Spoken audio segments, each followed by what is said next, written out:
اللہ کے نبیوں میں ایک نبی ہیں حضرت دانیال علیہ السلام۔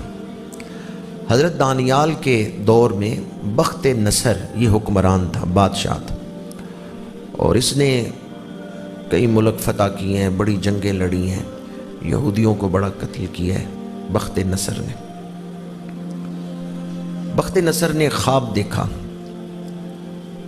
اس نے اپنے دربار میں جو علماء تھے، معبرین تھے، ان کو اکٹھا کیا۔ آج کل تو اکثر ممالک میں جمہوریت ہے، بادشاہت نہیں ہے، اور جہاں بادشاہت ہے وہاں بھی 100% بادشاہت نہیں ہے۔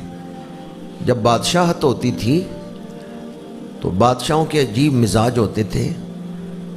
بادشاہ اپنے دربار میں بیٹھے ہوئے جس شخص کا چاہتے سر اتروا سکتے تھے، زبان گدی سے کھینچ سکتے تھے، چونکہ بادشاہ تھے، ان کا کہا ہوا قانون ہوتا تھا، جو بات بادشاہ کہہ دے وہ قانون ہے۔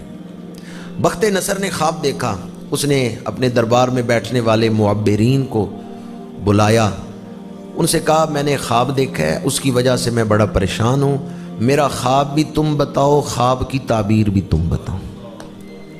خواب بادشاہ نے دیکھا ہے تو علماء کیسے بتائیں کہ کیا خواب دیکھا ہے؟ چونکہ بادشاہ تھا نا، تو بادشاہ، اس لیے میں نے کہا کہ آج کل 100% بادشاہی کہیں نہیں ہے، آج کل تو جمہوریت ہے، جہاں بادشاہت ہے وہاں بھی 50-60% بادشاہت ہے۔ بخت نصر نے کہا کہ میرا خواب بھی تم نے بتانا ہے، خواب کی تعبیر بھی تم نے دینی ہے، اور یہ بھی یاد رکھو، حوصلہ وہ کرے، جرت وہ کرے بات کرنے کی کہ جو میرا خواب صحیح بیان کرے کہ میں نے یہ خواب دیکھا ہے۔ اگر تم نے وہ بات کی جو میں نے خواب میں دیکھی نہیں تو میں تمہارا سر قلم کر دوں گا۔ میرا وقت نہ ضائع کرنا، خواب بھی وہ آ کے سنائے جو میرے دیکھے ہوئے کے مطابق ہو۔ اگر آپ نے غلط خواب سنایا، میں نے وہ دیکھا ہی نہیں، تو سر قلم کر دوں گا۔ سارے معبرین سر جوڑ کے بیٹھ گئے، کسی نے جرت نہیں کی، کسی نے جرت نہیں کی کہ میں بادشاہ کا خواب سناؤں گا۔ سب ہاتھ جوڑ کے بیٹھے ہیں، وقت مانگ رہے ہیں۔ ہفتے گزر گئے، مہینے گزر گئے، بادشاہ پریشان ہے۔ حضرت دانیال علیہ السلام کو اس بات کی خبر پہنچی، آپ نے بخت نصر کو پیغام بھیجا کہ میں تیرا خواب بھی بیان کروں گا اور خواب کی تعبیر بھی سناؤں گا۔ بخت نصر نے جواب بھیجا، اس نے کہا یہ بات یاد رکھیں کہ اگر آپ نے وہ چیز بیان کی جو میں نے نہیں دیکھی تو پھر آپ کا سر اتار دیا جائے گا۔ محفل میلاد میں بیٹھنے والوں، دل تھام کے حضرت دانیال کا جواب سننا۔ بادشاہ نے قتل کی دھمکی دی کہ اگر آپ نے غلط چیز بیان کی، میں نے خواب دیکھی نہیں اور آپ نے وہ سنا دی تو سر قلم کر دیا جائے گا۔ حضرت دانیال نے جواب بھیجا میں اللہ کا نبی ہوں، میں وہی خواب سناؤں گا جو تم نے دیکھا ہے۔ بادشاہ نے بلا لیا حضرت دانیال علیہ السلام کو دربار میں۔ حضرت دانیال علیہ السلام تشریف لے گئے، بادشاہ نے بات دہرائی کہ اگر آپ نے خواب غلط سنایا تو سر قلم ہوگا۔ آپ نے فرمایا تسلی رکھو، میں وہی خواب سناؤں گا جو تم نے دیکھا۔ بادشاہ نے کہا سنائیں۔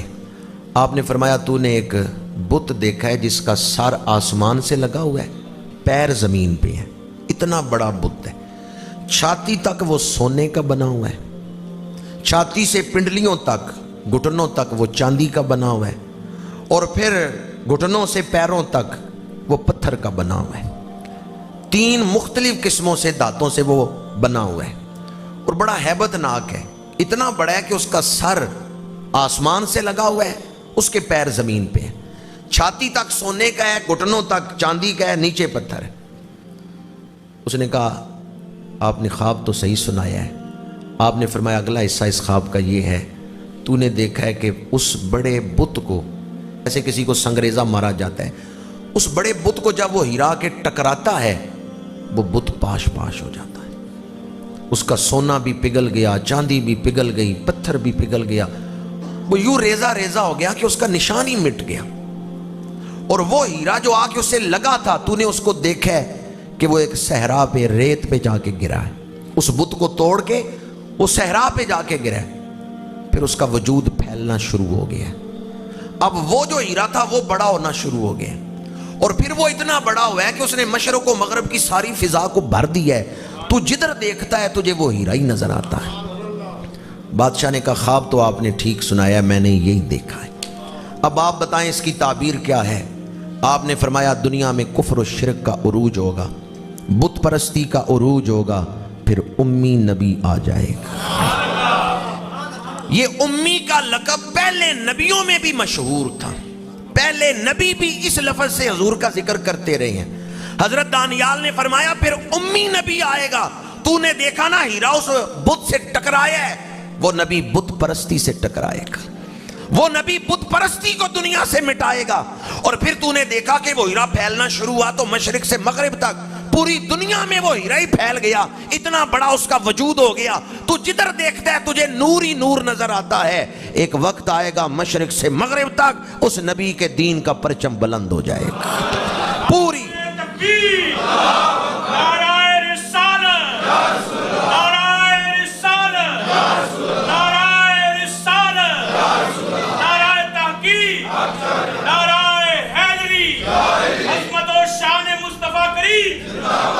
پھر آپ نے فرمایا تو نے دیکھا صحرا پہ جا کے بت کو توڑتے ہوئے، صحرا پہ جا کے ریت پہ جا کے وہ ہیرا گرا ہے، وہ عرب کی زمین ہے۔ مکہ شہر میں اللہ کے نبی کی ولادت ہوگی، قرب بیت اللہ پہ۔ یہ حضرت دانیال نے فرمایا، کیونکہ بیت اللہ شریف تو حضرت آدم نے تعمیر کیا تھا، پھر حضرت ابراہیم نے، اس لیے بیت اللہ اس وقت موجود تھا جب حضرت دانیال یہ بات سنا رہے ہیں، خواب کی تعبیر دے رہے ہیں۔ حضرت دانیال علیہ السلام نے فرمایا اللہ کا وہ آخری نبی، وہ امی پیغمبر، وہ امی نبی بیت اللہ کے قریب آئیں گے، وہاں ان کی ولادت ہوگی۔ صاحب مرکات حضرت ملا علی قاری رحمۃ اللہ تعالی علیہ، انہوں نے مرکات میں لکھا ہے کہ کتنے نبی ایسے ہیں جو اپنے آخری عمروں میں اپنے علاقے چھوڑ کے مکے میں آ گئے۔ کتنے نبی ایسے ہیں؟ حضرت ملا علی قاری نے 70 قبروں کا ذکر کیا ہے جوار کعبہ میں۔ وہ فرماتے ہیں وہ نبی اپنے علاقے چھوڑ کر بیت اللہ کے قریب آ کے آباد ہو گئے، جبکہ ان کو پتا تھا کہ ہماری ظاہری زندگی میں تو آخری نبی نہیں آئے گا۔ وہ اس امید پہ تو نہیں آئے کہ ہماری ظاہری زندگی میں حضور آئیں گے تو ہم ان کی زیارت کریں گے، ان کا کلمہ پڑھیں گے، نہیں، ان کو یہ بھی پتا تھا کہ ہماری ظاہری عمر میں تو انہوں نے نہیں آنا۔ پھر وہ اپنے علاقے چھوڑ کے مکے میں آ کے کیوں آباد ہوئے؟ اس لیے کہ ہمارا وصال اس شہر میں ہو جائے، ہماری قبر اس شہر میں بن جائے۔ اللہ کا آخری نبی جب آئے گا ہماری قبروں کے قریب سے گزرے گا، ہمارے درجے بلند ہوتے جائیں گے۔ اس شہر سے، اس زمین سے محبت کی اللہ کے نبیوں نے جس شہر میں حضور نے تشریف لانا تھا۔ حضور کا ذکر تو پہلے نبی کرتے ہی رہے، حضور کے شہر کا ذکر بھی کرتے تھے، مکہ شہر کا ذکر بھی پہلے نبی کرتے رہے۔ حضرت موسیٰ علیہ السلام نے ذکر کیا ہے مکہ شہر کا، حضرت عیسیٰ علیہ السلام نے، حضرت سلیمان علیہ السلام، اعلیٰ حضرت نے ان کو بیان کیا فتاوی رضویہ میں، اور امام طبرانی نے اس روایت کو نقل کیا کہ حضرت موسیٰ علیہ السلام نے اپنی قوم کے سامنے مکہ شہر کا ذکر کیا۔ کچھ لوگ آئے جنہوں نے بنی اسرائیل کی بکریاں چورائیں، بکریاں چوری کر کے وہ لے گئے۔ وہ جو چروائے تھے وہ دوڑتے ہوئے آئے، حضرت موسیٰ علیہ السلام واز کر رہے تھے، چروائے آ کے زمین پہ گرے، مٹی اٹھا کے سر پہ ڈالی، ہم ہلاک ہو گئے، ہم مارے گئے۔ حضرت موسیٰ علیہ السلام نے فرمایا کیا ہوا ہے، کیوں اس طرح تم واویلا کر رہے ہو؟ انہوں نے کہا ہماری بکریاں کوئی لوٹ کے لے گیا ہے، اور انہوں نے ہمیں مارا بھی ہے، ہماری بکریاں چھین کے لے گئے ہیں۔ حضرت موسیٰ علیہ السلام نے فرمایا تو اس قدر واویلا کیوں کرتے ہو، چلو ہم پیچھا کرتے ہیں، ان چوروں کو پکڑتے ہیں، بکریاں تمہیں واپس لے دیتے ہیں۔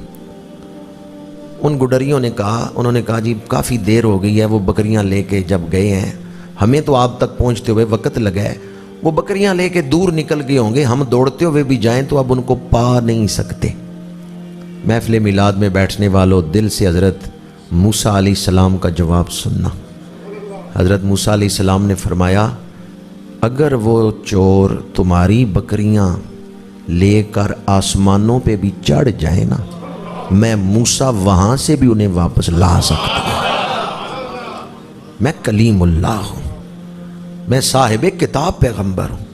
اللہ نے مجھے ایک ایسی دعا سکھائی ہے کہ اگر تمہارے چور وہ بکریاں لے کر آسمانوں پہ بھی چڑھ جائیں، میں وہاں سے بھی انہیں واپس لا سکتا ہوں۔ جب حضرت موسیٰ علیہ السلام نے یہ فرمایا نا اللہ نے مجھے ایک ایسی دعا سکھائی ہے کہ اگر وہ چور آسمانوں پہ بھی چڑھ جائیں میں انہیں واپس کھینچ سکتا ہوں، اللہ نے وہی نازل فرمائی۔ اللہ نے فرمایا پیارے موسیٰ ان چوروں کے خلاف دعا نہ کرنا، ان کا معاملہ میرے سپرد کر دو، میں جانوں اور وہ جانے، جو گناہ انہوں نے کیا ہے اس کی سزا میں دوں، میرے سپرد ان کا معاملہ کر دو، تم ان کے خلاف دعا نہ کرو۔